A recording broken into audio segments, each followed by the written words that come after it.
জিনিস। হ্যাঁ, শিব জল শিবির কীরকমভাবে উদয় হয়েছে আমরা ঠিক বুঝতেও পারি নাই। কেন আমরা কি করে বুঝব? তাগো লীলা খেলা আমার বুঝার ক্ষমতা নেই। আমরা হয়তো কেউ হয়তো বুঝার চেষ্টা করি, কেউ হয়তো করিও না। তাই আমিও একটুখানি এটার উপরে ন্যস্ত হইলাম, যে দেখি কি হয়, ঠাকুর কী করে। তো আমার তো একার দ্বারা কোনো ক্ষমতা নাই। আমিও এই ছেলেবেলে লই, তারপরে তোবরে লই। আমার এইটার সংসার, আমার একার সংসার নয়। এটা কিন্তু আমাকে বারবার করে স্বীকার করতে হবে, বুঝলি? তো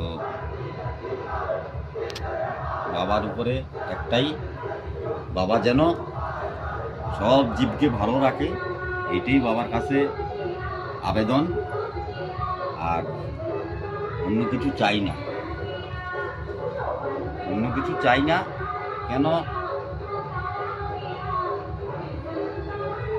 চামু আর কি, আমার তো চাওয়ানোর মতন কিছু নাই।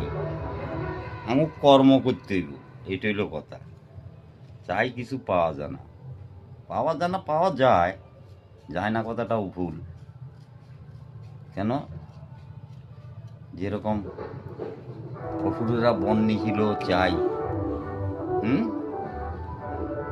অসুরগুলো বধ দিল, অমরবর। অমরবর বলতে কীরকম? কোনো পুরুষ মারতে ইচ্ছো না, এরকম বধ দিয়েছে। আর তখন অসুর অট্ট হাসি দিয়েছিল, তাহলে পুরুষে মারতে ইচ্ছো না, তাহলে কে মারতে আসবো? তোর মৃত্যু নারীর হাতে। হ্যাঁ, তখন অট্ট হাসি দিয়েছিল, তাহলে পুরুষে মারে মারতে ইচ্ছো না, আমার একবার নারী মারব, দেখি এই নারী কেমন। এই সব অত্যাচার করতে লাগলো, অত্যাচার করতে করতে পাপ যখন পাকল, ঠিক নেই সেই নারী উদয় হয়ে গেল।